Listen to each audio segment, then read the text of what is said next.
The small town of St. Helena, Virginia, was silent under the cover of night.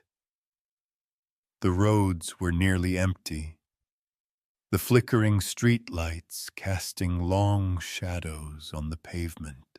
It was the kind of town where people felt safe, where doors were left unlocked, and neighbors knew each other by name.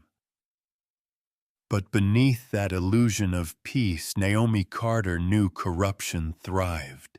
She had spent the past 6 months working undercover, piecing together the threads of a conspiracy that ran deep through the town's law enforcement and political figures. Someone here was pulling the strings in a major drug and money laundering operation, and she was close to finding out who. That night, she was supposed to meet an informant, someone who had promised her the final piece of the puzzle. But the informant never showed. Naomi wasn't surprised. When people got too close to the truth, they either disappeared or changed their minds. She glanced at her watch. 12:03 a.m. It was time to leave. As she turned onto a side road, she noticed the faint glint of headlights in her rearview mirror. Within seconds, red and blue lights flashed behind her. A traffic stop. Her grip on the wheel tightened. She had done nothing wrong. No speeding, no broken taillight, no violation. Still, she signaled and pulled over. The squad car came to a stop behind her. 2 officers stepped out. The taller one, Sergeant Daniel Briggs, had the kind of presence that made people uneasy. His square jaw, shaved head, and ice-blue eyes made him look more like a soldier than a small-town cop. The second, Officer Mike Harrington, was stockier with an ever-present smirk, the kind of man who enjoyed the power that came with a badge. Briggs approached first, tapping his flashlight against the window. "Evening, ma'am. You know why I pulled you over?" Naomi kept her expression neutral. "I'm not sure, officer. You failed to stop completely at the last intersection," Briggs said. That was a lie. She had stopped. She was sure of it, but arguing wouldn't get her anywhere. "License and registration," he said, holding out his hand. She retrieved the documents and handed them over. He studied them carefully. From behind her SUV, Harrington called out, "Hey, Briggs, come take a look at this." Naomi tensed. Briggs walked back to the trunk while Harrington put on a theatrical display of lifting a small plastic bag filled with white powder. "Well, well," Harrington said with a smug grin.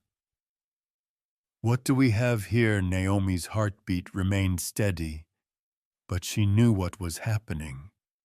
This was a setup. Briggs returned to her window, his expression now cold.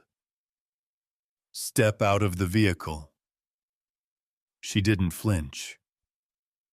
"May I ask why you're under arrest for possession of a controlled substance?" he said. It was almost laughable, a weak attempt at framing her.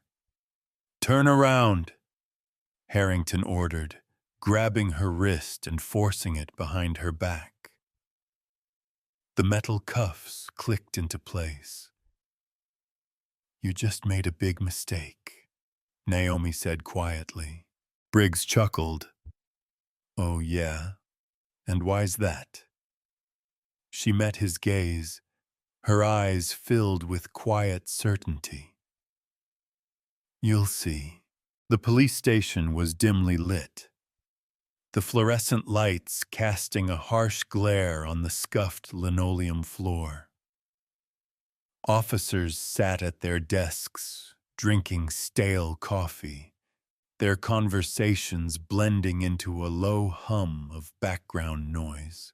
Naomi was placed in a holding cell, her hands now free but her mind racing. She had been in worse situations. In foreign countries, in places where people disappeared without a trace. She knew men like Briggs and Harrington, corrupt, sloppy, overconfident. Across the station, a young officer named Evan Monroe was typing up the arrest report. He frowned as he read the details. Something wasn't right. A simple traffic stop. A conveniently placed bag of drugs. It felt staged. Monroe had been with the department for only a year, but he wasn't stupid. He had seen things that made him question the integrity of his colleagues. His gut told him to check the dashcam footage. As the video played, his pulse quickened. The footage showed Harrington placing the bag in the trunk before pretending to find it. His throat went dry. This was proof of a setup. Monroe hesitated. If he reported this, he'd be going against Briggs and Harrington, two of the most senior officers in the department. He exhaled sharply, then made a decision. He copied the footage onto a flash drive. Then he sent an anonymous email. 30 minutes later, the front doors of the station burst open. A team of federal agents in dark suits stormed inside. Their leader, Agent Jonathan Price, strode in with a presence that demanded attention. "We have a federal warrant," Price announced, flashing his credentials. "Step away from your desks. Effective immediately, this station is under investigation." The room fell silent. Briggs and Harrington froze. Briggs Carter. "Harrington, you're both under arrest for falsifying evidence, obstruction of justice, and conspiracy," Price continued. Briggs opened his mouth to protest, but two agents grabbed his arms, locking handcuffs around his wrists. "You can't do this," he barked. "Actually," Price said, holding up a thick file, "we can, and we have evidence. Lots of it." Harrington's face drained of color. "This is a mistake." Price slid a set of printed photos onto the desk. They were still shots from the station's security cameras, clearly showing Briggs and Harrington planting the evidence. "It's over," Price said. Naomi watched as the two officers were dragged away, their smug confidence now shattered. Monroe stood to the side, his expression unreadable. As Naomi passed him, she gave him a knowing look. "You did the right thing," she said. Monroe swallowed. "I hope so."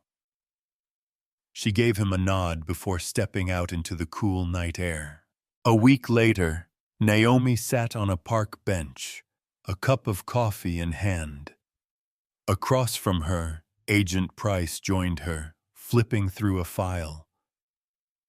"You could have called for help earlier," he said.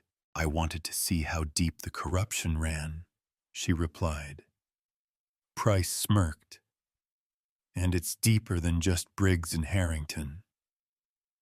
She handed him a second file. "I found connections to city officials, a judge, even the mayor." Price exhaled. "This isn't over, is it?" Naomi smiled faintly. "Not even close." The sun rose slowly over the town, casting long golden rays over the streets of St. Helena. This was just the beginning.